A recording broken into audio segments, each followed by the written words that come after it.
This is going to be the greatest transfer of wealth in the history of all of mankind.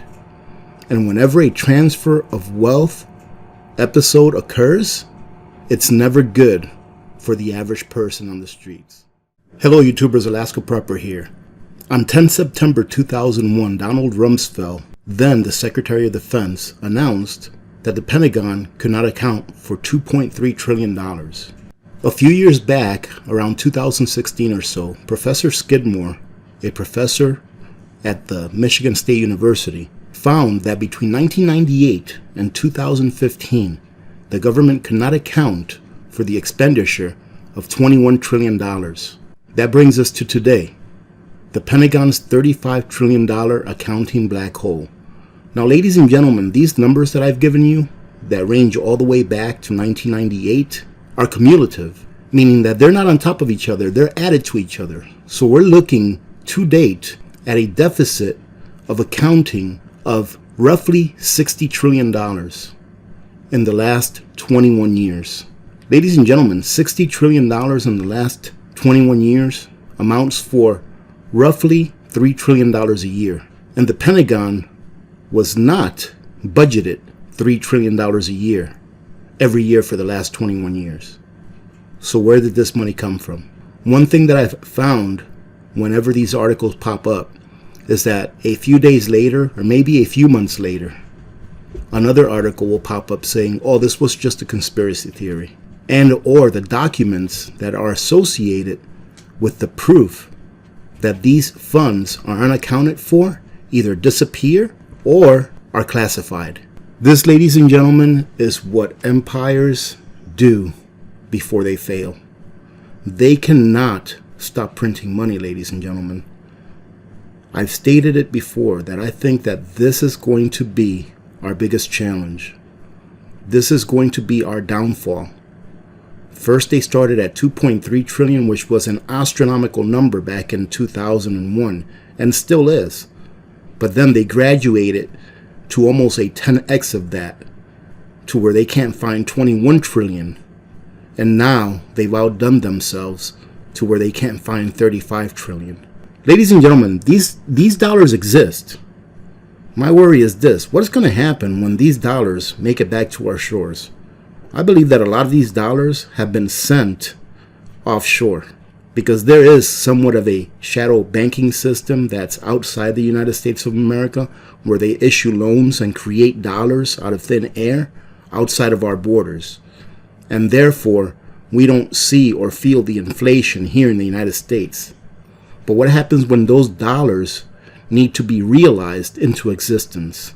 That's why I always say, and I've said in the past, that what we should be most worried about is the debt market, because we are going to have a liquidity issue, a liquidity problem like no other, meaning that we won't have enough dollars in the system in order to accommodate all of the debt that there is out there. Because most of this money that's been printed exists in paper vehicles, meaning that they haven't been cashed in. They just had a promissory note, $4. So there will be a liquidity issue here. We are going to end up being in a serious deflation, and then the only thing that they can do is print, which will in turn lead us to a serious hyperinflation. Why do I bring this up, ladies and gentlemen? Because we do have time to prepare. I believe that technology has encouraged and enabled these institutions to continue to do the malfeasance that they've been doing for the last several decades. And they will continue to do so as long as it benefits them, and the technology that they are privy to allows them to keep kicking the can down the road. That's why I do these videos, so that you can see what's going on and so that you can protect yourself ahead of time. Get your insurance now before it's too late for you to get insurance. Don't wait until you get into a car accident and total your vehicle before you get car insurance, because you're not going to get the insurance the day after. Same thing with protecting your wealth in any form that you deem appropriate for you and your family. It doesn't have to be precious metals like I like to do, but get real stuff, ladies and gentlemen, because the price of real stuff is definitely going to go up. I wanted to show you something really quick just so that you can say, wow. This is the U.S. national debt clock. And I'm not here to show you the U.S. national debt because this means absolutely nothing, ladies and gentlemen. The U.S. national debt means absolutely nothing. Take a look at this. This right here is 2021, right? This is current. This is the present. Take a look at income tax revenue, right? 1.6 trillion and payroll tax 1.3 trillion, right? There's a point that I'm going to make here. Our debt is 27.8 trillion. We are taking in 1.6 trillion in income tax and 1.3 trillion in tax revenue. Let's see what happens when we go forward 5 years. Let's go to 2025. Now our debt is almost doubled, an additional 22 trillion. But however, look at our income tax and payroll revenue, ladies and gentlemen. It's only up by like 100 billion for each. What does that mean? What that means is that although inflation is projected to be rampant by the year 2025, our income will not go up nearly as much as what inflation has gone up. In order for us to pay only 100 billion more for income tax and payroll tax to the government means that we're not making that much more money, which means that they're not projecting our salaries to go up with inflation. The debt almost doubles in the next 5 years, but the income tax and payroll tax revenue barely go up any. What does that mean? That means that our salaries are going to stay stagnant for the next 5 years, meaning that our labor is going to be diminished as far as how much you can charge for your labor. So we're going to be paying only a little more in taxes in nominal terms, but we're not going to be earning as much more as what we are going to be seeing inflation go up, meaning that our standard of living is going to decrease in the next 5 years, according to this, ladies and gentlemen. Now, I wanted to show you something else. Let's go back to the present, 2021. I want you to take a look at this part right here. Right here it says dollar to gold ratio now. Now what this is indicating is this is a formula that shows how much money was created by the United States, just by the United States, in the last year, compared to how many ounces of gold was mined worldwide. So normally on an average year in the world, there's about 2,000 tons of gold mined, right? 2,000 metric tons. Now, if we take 2,000 metric tons and we multiply it times how many ounces are in each metric ton has roughly 32,000 ounces. I think it's 32,115, but let's go with 32,000. So we multiply 2,000 times 32,000. That means that last year, roughly 64 million ounces of gold was mined out of the ground. Now, if we take that 64 million and we multiply it times the 34,000, it tells us how much money we printed. Times 34. So it shows here that we added to the M2 money supply roughly $2.17 trillion in the last year, which in itself is skewed because we've actually added more than that. But using these skewed numbers that are a lot lower than what we've actually done, they still price gold to $34,000 an ounce. This is one of the reasons why I don't believe that we won't go back to a gold-backed currency.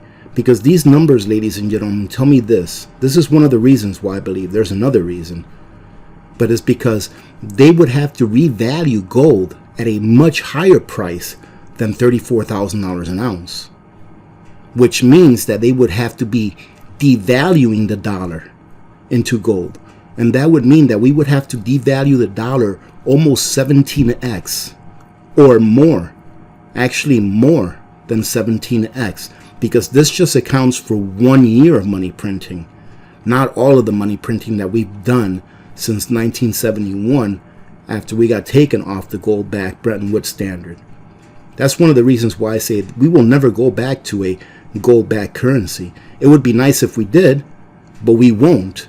And another reason we won't is because if we go back to a gold-backed currency, that means that the government will not have the powers that it has in order to take us to war whenever they want to take us to war. In order for them to take us to war, it takes dollars. And if they are restricted as to how many dollars they can print, then they will be restricted as to what they can do. So that's the second reason why I don't think we'll go back to a gold-backed currency. Since we're here, I might as well cover the paper to gold ratio. So, someone asked about an ETF, about a gold ETF here not too long ago. This is what I meant by saying that the gold ETFs and silver ETFs were nothing but fiat. And this is it. Right now, for every 88 ounces of gold that exists in the market in paper form, only 1 ounce of physical gold exists. Right now, for silver, for every 186 ounces of paper silver that's in the market, only 1 ounce of physical silver exists. So it's even worse than gold. As far as how much silver is valued at against the dollar in conjunction to how many dollars were printed this year and how much silver there is out there, this is it right here. It's $4,775 per ounce. So if we went back to a bimetal backing, we would have to revalue gold and silver at more than $4,700 for silver and at more than $34,300 for gold, because this just accounts for 1 year. I invite you all to come and take a look at this and see for yourselves what a corundum we are in. Ladies and gentlemen, this will not end well. And this is why this won't end well. The only way that we can really get resources, especially in the world that we live in today, is by being able to trade it for something. And if we don't have money that's worth something in order to trade, then how are we going to trade? Yes, a lot of people say, well, we'll go back to the bartering system. That's fine and dandy if you live within a small community where everyone within the community has a different talent and you can all barter with each other. That's fine, but that's not how it works in the real world.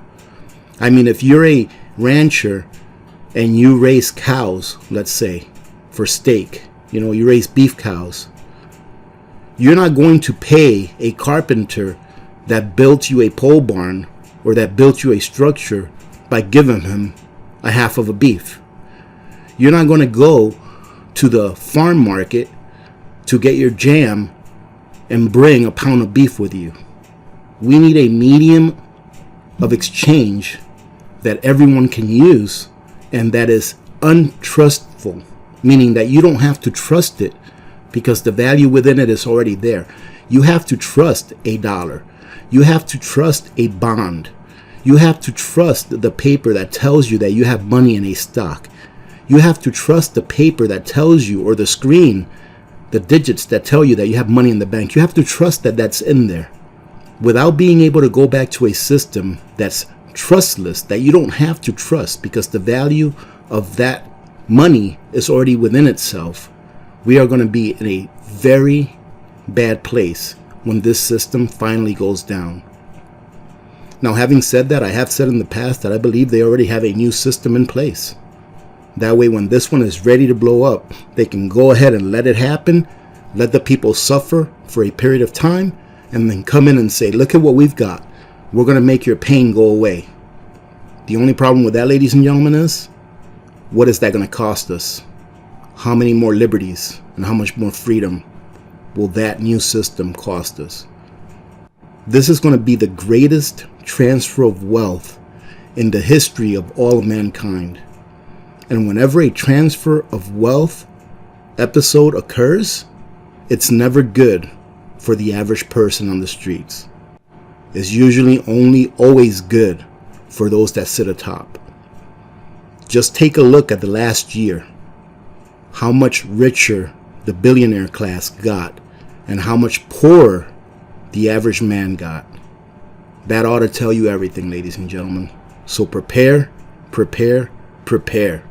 Having said that, have a great day today, ladies and gentlemen. Remember, I will be doing a live stream today at 3 p.m. Alaska time, which is 7 p.m. Eastern time. So I'd like to see you all there. We're just going to chat it up for an hour or so. So bring your questions and or your comments. Have a great day. Remember to be good to each other. When good people do good things happen. Remember to reach one, teach one, and repeat. If we all did this, the world would be a better place, and you know that it will be a better place. Many blessings to all of you and your families. This is Alaska Prepper. I'm out.